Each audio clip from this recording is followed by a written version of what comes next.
A Memorable Murder, by Celia Thaxter. At the Isles of Shoals, on 5 March in the year 1873, occurred one of the most monstrous tragedies ever enacted on this planet. The sickening details of the double murder are well known, the newspapers teemed with them for months, but the pathos of the story is not realized. The world does not know how gentle a life these poor people led, how innocently happy were their quiet days. They were all Norwegians. The more I see of the natives of this far-off land, the more I admire the fine qualities which seem to characterize them as a race. Gentle, faithful, intelligent, God-fearing human beings, they daily use such courtesy toward each other and all who come in contact with them, as puts our ruder Yankee manners to shame. The men and women living on this lonely island were like the sweet, honest, simple folk we read of in Bjornson's charming Norwegian stories, full of kindly thoughts and ways. The murdered Aneth might have been the Eli of Bjornson's beautiful Arn or the Ragnhild of Boyeson's lovely romance. They rejoiced to find a home just such as they desired in this peaceful place. The women took such pleasure in the little house which they kept so neat and bright, in their flock of hens, their little dog Ring, and all their humble belongings. The Norwegians are an exceptionally affectionate people. Family ties are very strong and precious among them. Let me tell the story of their sorrow as simply as may be. Louis Wagner murdered Aneth and Karen Christensen at midnight on 5 March, 2 years ago this spring. The whole affair shows the calmness of a practiced hand. There was no malice in the deed, no heat. It was one of the coolest instances of deliberation ever chronicled in the annals of crime. He admits that these people had shown him nothing but kindness. He says in so many words, "They were my best friends. They looked upon him as a brother." Yet he did not hesitate to murder them. The island called Smutty Nose by human perversity, since in old times it bore the pleasanter title of Haley's Island, was selected to be the scene of this disaster. Long ago I lived 2 years upon it, and know well its whitened ledges and grassy slopes, its low thickets of wild rose and bayberry, its sea wall still intact, connecting it with the small island Malaga, opposite Appledore, and the ruined breakwater which links it with Cedar Island on the other side. A lonely cairn, erected by some long ago forgotten fishermen or sailors, stands upon the highest rock at the southeastern extremity. At its western end a few houses are scattered, small, rude dwellings, with the square old Haley house near. 2 or 3 fish houses are falling into decay about the waterside, and the ancient wharf drops stone by stone into the little cove, where every day the tide ebbs and flows and ebbs again with pleasant sound and freshness. Near the houses is a small graveyard, where a few of the natives sleep, and not far, the graves of the 14 Spaniards lost in the wreck of the ship Sagunto in the year 1813. I used to think it was a pleasant place, that low, rocky, and grassy island, though so wild and lonely. From the little town of Lorvig, near Christiania, in Norway, came John and Maren Hontvedt to this country, and 5 years ago took up their abode in this desolate spot, in one of the cottages facing the cove and Appledore. And there they lived through the long winters and the lovely summers, John making a comfortable living by fishing, Maren, his wife, keeping as bright and tidy and sweet a little home for him as man could desire. The bit of garden they cultivated in the summer was a pleasure to them. They made their house as pretty as they could with paint and paper and gay pictures, and Maren had a shelf for her plants at the window, and John was always so good to her, so kind and thoughtful of her comfort and of what would please her. She was entirely happy. Sometimes she was a little lonely, perhaps, when he was tossing afar off on the sea, setting or hauling his trawls, or had sailed to Portsmouth to sell his fish. So that she was doubly glad when the news came that some of her people were coming over from Norway to live with her. And first, in the month of May, 1871, came her sister Karen, who stayed only a short time with Maren, and then came to Appledore, where she lived at service 2 years, till within a fortnight of her death. The first time I saw Maren she brought her sister to us, and I was charmed with the little woman's beautiful behavior. She was so gentle, courteous, decorous, she left on my mind a most delightful impression. Her face struck me as remarkably good and intelligent, and her gray eyes were full of light. Karen was a rather sad-looking woman, about 29 years old. She had lost a lover in Norway long since, and in her heart she fretted and mourned for this continually. She could not speak a word of English at first, but went patiently about her work and soon learned enough, and proved herself an excellent servant, doing faithfully and thoroughly everything she undertook, as is the way of her people generally. Her personal neatness was most attractive. She wore gowns made of cloth woven by herself in Norway, a coarse blue stuff, always neat and clean, and often I used to watch her as she sat by the fire spinning at a spinning wheel brought from her own country. She made such a pretty picture, with her blue gown and fresh white apron, and the nice, clear white muslin bow with which she was in the habit of fastening her linen collar, that she was very agreeable to look upon. She had a pensive way of letting her head droop a little sideways as she spun, and while the low wheel hummed monotonously, she would sit crooning sweet, sad old Norwegian airs by the hour together, perfectly unconscious that she was affording such pleasure to a pair of appreciative eyes. On 12 October, 1872, in the second year of her stay with us, her brother, Ivan Christiansen, and his wife, Aneth Mathia, came over from their Norseland in an evil day, and joined Maren and John at their island, living in the same house with them. Ivan and Aneth had been married only since Christmas of the preceding year. Ivan was tall, light-haired, rather quiet and grave. Aneth was young, fair, and merry, with thick, bright sunny hair, which was so long it reached, when unbraided, nearly to her knees, blue-eyed, with brilliant teeth and clear, fresh complexion, beautiful, and beloved beyond expression by her young husband, Ivan. Matthew Hontvet, John's brother, had also joined the little circle a year before, and now Maren's happiness was complete. Delighted to welcome them all, she made all things pleasant for them, and she told me only a few days ago, "I never was so happy in my life as when we were all living there together." So they abode in peace and quiet, with not an evil thought in their minds, kind and considerate toward each other, the men devoted to their women and the women repaying them with interest, till out of the perfectly cloudless sky one day a bolt descended, without a whisper of warning, and brought ruin and desolation into that peaceful home. Louis Wagner, who had been in this country 7 years, appeared at the Shoals 2 years before the date of the murder. He lived about the islands during that time. He was born in Ueckermunde, a small town of Lower Pomerania, in northern Prussia.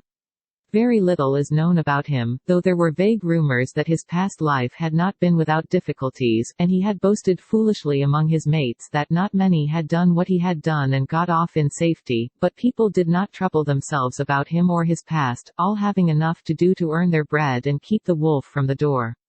Maren describes him as tall, powerful, dark, with a peculiarly quiet manner. She says she never saw him drunk. He seemed always anxious to keep his wits about him. He would linger on the outskirts of a drunken brawl, listening to and absorbing everything, but never mixing himself up in any disturbance. He was always lurking in corners, lingering, looking, listening, and he would look no man straight in the eyes.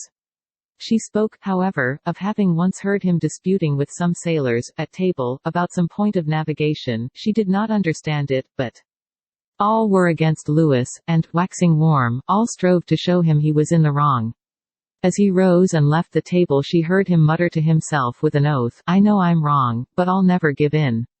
During the winter preceding the one in which his hideous deed was committed he lived at Star Island and fished alone, in a wherry, but he made very little money, and came often over to the Hontvets, where Maren gave him food when he was suffering from want, and where he received always a welcome and the utmost kindness. In the following June he joined Hontvet in his business of fishing, and took up his abode as one of the family at Smutty Nose. During the summer he was crippled, as he said, by the rheumatism, and they were all very good to him, and sheltered, fed, nursed and waited upon him the greater part of the season. He remained with them 5 weeks after Ivan and Aneth arrived, so that he grew to know Aneth as well as Maren, and was looked upon as a brother by all of them, as I have said before. Nothing occurred to show his true character, and in November he left the island and the kind people whose hospitality he was to repay so fearfully, and going to Portsmouth he took passage in another fishing schooner, the Addison Gilbert, which was presently wrecked off the coast, and he was again thrown out of employment. Very recklessly he said to Waldemar Ingebertsen, to Charles Johnson, and even to John Hontvet himself, at different times, that he must have money if he murdered for it. He loafed about Portsmouth 8 weeks, doing nothing. Meanwhile Karen left our service in February, intending to go to Boston and work at a sewing machine, for she was not strong and thought she should like it better than housework, but before going she lingered a while with her sister Maren, fatal delay for her. Maren told me that during this time Karen went to Portsmouth and had her teeth removed, meaning to provide herself with a new set. At the Johnsons', where Lewis was staying, one day she spoke to Mrs. Johnson of her mouth, that it was so sensitive since the teeth had been taken out, and Mrs. Johnson asked her how long she must wait before the new set could be put in. Karen replied that it would be 3 months. Louis Wagner was walking up and down at the other end of the room with his arms folded, his favorite attitude. Mrs. Johnson's daughter passed near him and heard him mutter, 3 months. What is the use? In 3 months you will be dead. He did not know the girl was so near, and turning, he confronted her. He knew she must have heard what he said, and he glared at her like a wild man. On the 5th day of March, 1873, John Hontvet, his brother Matthew, and Ivan Christensen set sail in John's little schooner, the Clarabella, to draw their trawls. At that time 4 of the islands were inhabited, 1 family on White Island, at the lighthouse, the workmen who were building the new hotel on Star Island, and 1 or 2 households beside, the Hontvet family at Smutty Nose, and on Appledore, the household at the large house, and on the southern side, opposite Smutty Nose, a little cottage, where lived Jorge Edvard Ingebertsen, his wife and children, and several men who fished with him. Smutty Nose is not in sight of the large house at Appledore, so we were in ignorance of all that happened on that dreadful night, longer than the other inhabitants of the shoals. John, Ivan and Matthew went to draw their trawls, which had been set some miles to the eastward of the islands. They intended to be back to dinner, and then to go on to Portsmouth with their fish, and bait the trawls afresh, ready to bring back to set again next day. But the wind was strong and fair for Portsmouth and ahead for the islands. It would have been a long beat home against it, so they went on to Portsmouth, without touching at the island, to leave 1 man to guard the women, as had been their custom. This was the first night in all the years Maren had lived there that the house was without a man to protect it. But John, always thoughtful for her, asked Emil Ingebertsen, whom he met on the fishing grounds, to go over from Appledore and tell her that they had gone on to Portsmouth with the favouring wind, but that they hoped to be back that night. And he would have been back had the bait he expected from Boston arrived on the train in which it was due. How curiously everything adjusted itself to favour the bringing about of this horrible catastrophe. The bait did not arrive till the 12:30 train, and they were obliged to work the whole night getting their trawls ready, thus leaving the way perfectly clear for Louis Wagner's awful work. The 3 women left alone watched and waited in vain for the schooner to return, and kept the dinner hot for the men, and patiently wondered why they did not come. In vain they searched the wide horizon for that returning sail. Ah me, what pathos is in that longing look of women's eyes for far-off sails. That gaze, so eager, so steadfast, that it would almost seem as if it must conjure up the ghostly shape of glimmering canvas from the mysterious distances of sea and sky, and draw it unerringly home by the mere force of intense wistfulness. And those gentle eyes, that were never to see the light of another sun, looked anxiously across the heaving sea till twilight fell, and then John's messenger, Emil, arrived, Emil Ingebertsen, courteous and gentle as a youthful knight, and reassured them with his explanation, which having given, he departed, leaving them in a much more cheerful state of mind. So the 3 sisters, with only the little dog Ring for a protector, sat by the fire chatting together cheerfully. They fully expected the schooner back again that night from Portsmouth, but they were not ill at ease while they waited. Of what should they be afraid? They had not an enemy in the world. No shadow crept to the fireside to warn them what was at hand, no portent of death chilled the air as they talked their pleasant talk and made their little plans in utter unconsciousness. Karen was to have gone to Portsmouth with the fishermen that day. She was already dressed to go. Various little commissions were given her, errands to do for the 2 sisters she was to leave behind. Maren wanted some buttons, and "I'll give you one for a pattern, I'll put it in your purse," she said to Karen, "and then when you open your purse you will be sure to remember it." That little button, of a peculiar pattern, was found in Wagner's possession afterward. They sat up till 10 o'clock, talking together. The night was bright and calm. It was a comfort to miss the bitter winds that had raved about the little dwelling all the long, rough winter. Already it was spring. This calm was the first token of its coming. It was the 5th of March. In a few weeks the weather would soften, the grass grow green, and Aneth would see the first flowers in this strange country, so far from her home where she had left father and mother, kith and kin, for love of Ivan. The delicious days of summer at hand would transform the work of the toiling fishermen to pleasure, and all things would bloom and smile about the poor people on the lonely rock. Alas, it was not to be. At 10 o'clock they went to bed. It was cold and lonesome upstairs, so Marin put some chairs by the side of the lounge, laid a mattress upon it, and made up a bed for Karen in the kitchen, where she presently fell asleep. Marin and Aneth slept in the next room. So safe they felt themselves, they did not pull down a curtain, nor even try to fasten the house door.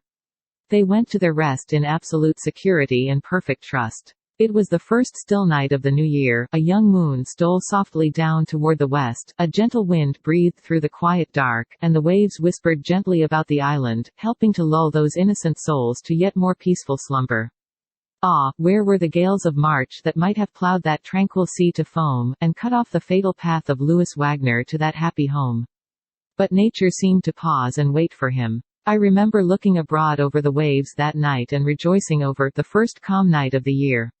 It was so still, so bright. The hope of all the light and beauty a few weeks would bring forth stirred me to sudden joy. There should be spring again after the long winter weariness. Can trouble live in April days, or sadness in the summer moons? I thought, as I watched the clear sky, grown less hard than it had been for weeks, and sparkling with stars. But before another sunset it seemed to me that beauty had fled out of the world, and that goodness, innocence, mercy, gentleness, were a mere mockery of empty words. Here let us leave the poor women, asleep on the lonely rock, with no help near them in heaven or upon earth, and follow the fishermen to Portsmouth, where they arrived about 4 o'clock that afternoon. One of the first men whom they saw as they neared the town was Louis Wagner. To him they threw the rope from the schooner, and he helped draw her in to the wharf. Greetings passed between them. He spoke to Matthew Hontvet, and as he looked at Ivan Christensen, the men noticed a flush pass over Louis's face. He asked were they going out again that night? 3 times before they parted he asked that question. He saw that all the 3 men belonging to the island had come away together. He began to realize his opportunity. They answered him that if their bait came by the train in which they expected it, they hoped to get back that night, but if it was late they should be obliged to stay till morning, baiting their trawls, and they asked him to come and help them. It is a long and tedious business, the baiting of trawls. Often more than 1,000 hooks are to be manipulated, and lines and hooks coiled, clear of tangles, into tubs, all ready for throwing overboard when the fishing grounds are reached. Louis gave them a half-promise that he would help them, but they did not see him again after leaving the wharf. The 3 fishermen were hungry, not having touched at their island, where Marin always provided them with a supply of food to take with them. They asked each other if either had brought any money with which to buy bread, and it came out that every one had left his pocketbook at home. Louis, standing by, heard all this. He asked John, then, if he had made fishing pay. John answered that he had cleared about $600. The men parted, the honest 3 about their business, but Louis, what became of him with his evil thoughts? At about 7:30 he went into a liquor shop and had a glass of something, not enough to make him unsteady. He was too wise for that. He was not seen again in Portsmouth by any human creature that night. He must have gone, after that, directly down to the river, that beautiful, broad river, the Piscataqua, upon whose southern bank the quaint old city of Portsmouth dreams its quiet days away, and there he found a boat ready to his hand, a dory belonging to a man by the name of David Burke, who had that day furnished it with new thole pins. When it was picked up afterward off the mouth of the river, Louis's anxious oars had eaten halfway through the substance of these pins, which are always made of the hardest, toughest wood that can be found. A terrible piece of rowing must that have been, in one night. 12 miles from the city to the shoals, 3 to the lighthouses, where the river meets the open sea, 9 more to the islands, 9 back again to Newcastle next morning. He took that boat, and with the favoring tide dropped down the rapid river where the swift current is so strong that oars are scarcely needed, except to keep the boat steady. Truly all nature seemed to play into his hands. This first relenting night of earliest spring favored him with its stillness. The tide was fair, the wind was fair, the little moon gave him just enough light, without betraying him to any curious eyes, as he glided down the 3 miles between the river banks, in haste to reach the sea. Doubtless the light west wind played about him as delicately as if he had been the most human of God's creatures. Nothing breathed remonstrance in his ear, nothing whispered in the whispering water that rippled about his inexorable keel, steering straight for the shoals through the quiet darkness. The snow lay thick and white upon the land in the moonlight, lamps twinkled here and there from dwellings on either side, in Eliot and Newcastle, in Portsmouth and Kittery, roofs, chimneys, and gables showed faintly in the vague light, the leafless trees clustered dark in hollows or lifted their tracery of bare boughs in higher spaces against the wintry sky. His eyes must have looked on it all, whether he saw the peaceful picture or not. Beneath many a humble roof honest folk were settling into their untroubled rest, as this planned piece of deliberate wickedness was stealing silently by with his heart full of darkness, blacker than the black tide that swirled beneath his boat and bore him fiercely on. At the river's mouth stood the sentinel lighthouses, sending their great spokes of light afar into the night, like the arms of a wide humanity stretching into the darkness, helping hands to bring all who needed succor safely home. He passed them, first the tower at Fort Point, then the taller one at Wales Back, steadfastly holding aloft their warning fires. There was no signal from the warning bell as he rode by, though a danger more subtle, more deadly, than fog, or hurricane, or pelting storm was passing swift beneath it. Unchallenged by anything in earth or heaven, he kept on his way and gained the great outer ocean, doubtless pulling strong and steadily, for he had no time to lose, and the longest night was all too short for an undertaking such as this. 9 miles from the lighthouses to the islands. Slowly he makes his way, it seems to take an eternity of time. And now he is midway between the islands and the coast. That little toy of a boat with its one occupant in the midst of the awful, black, heaving sea. The vast dim ocean whispers with 1,000 waves, against the boat's side the ripples lightly tap, and pass and are lost, the air is full of fine, mysterious voices of winds and waters. Has he no fear, alone, there on the midnight sea with such a purpose in his heart? The moonlight sends a long, golden track across the waves, it touches his dark face and figure, it glitters on his dripping oars.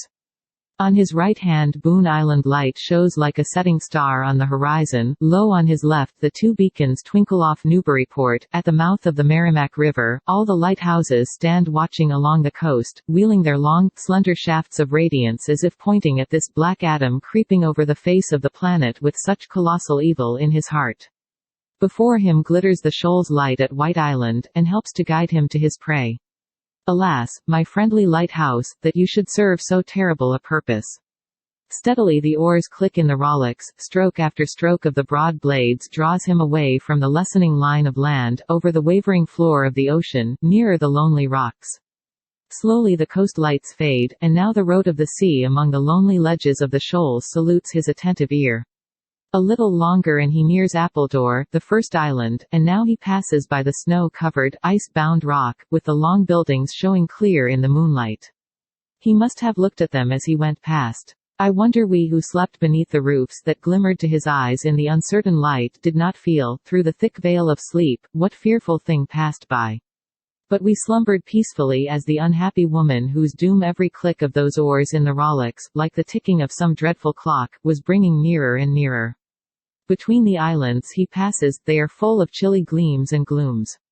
There is no scene more weird than these snow-covered rocks in winter, more shudderful and strange, the moonlight touching them with mystic glimmer, the black water breaking about them, and the vast shadowy spaces of the sea stretching to the horizon on every side, full of vague sounds, of half-lights and shadows, of fear, and of mystery. The island he seeks lies before him, lone and still, there is no gleam in any window, there is no help near, nothing upon which the women can call for succor. He does not land in the cove where all boats put in, he rows round to the south side and draws his boat up on the rocks. His red returning footsteps are found here next day, staining the snow. He makes his way to the house he knows so well. All is silent, nothing moves, nothing sounds but the hushed voices of the sea. His hand is on the latch, he enters stealthily, there is nothing to resist him. The little dog, Ring, begins to bark sharp and loud, and Karen rouses, crying, "John, is that you?" thinking the expected fisherman had returned. Louis seizes a chair and strikes at her in the dark, the clock on a shelf above her head falls down with the jarring of the blow, and stops at exactly 7 minutes to 1. Marin, in the next room, waked suddenly from her sound sleep, trying in vain to make out the meaning of it all, cries, "What's the matter?" Karen answers, "John scared me." Marin springs from her bed and tries to open her chamber door. Louis has fastened it on the other side by pushing a stick through over the latch. With her heart leaping with terror, the poor child shakes the door with all her might, in vain. Utterly confounded and bewildered, she hears Karen screaming, "John kills me! John kills me!" She hears the sound of repeated blows and shrieks, till at last her sister falls heavily against the door, which gives way, and Maren rushes out. She catches dimly a glimpse of a tall figure outlined against the southern window. She seizes poor Karen and drags her with the strength of frenzy within the bedroom. This unknown terror, this fierce, dumb monster who never utters a sound to betray himself through the hole, pursues her with blows, strikes her 3 times with a chair, either blow with fury sufficient to kill her, had it been light enough for him to see how to direct it, but she gets her sister inside and the door shut, and holds it against him with all her might and Karen's failing strength. What a little heroine was this poor child, struggling with the force of desperation to save herself and her sisters. All this time Aneth lay dumb, not daring to move or breathe, roused from the deep sleep of youth and health by this nameless, formless terror. Maren, while she strives to hold the door at which Lewis rattles again and again, calls to her in anguish, "Aneth, Aneth! Get out of the window! Run! Hide!" The poor girl, almost paralyzed with fear, tries to obey, puts her bare feet out of the low window, and stands outside in the freezing snow, with one light garment over her cowering figure, shrinking in the cold winter wind, the clear moonlight touching her white face and bright hair and fair young shoulders.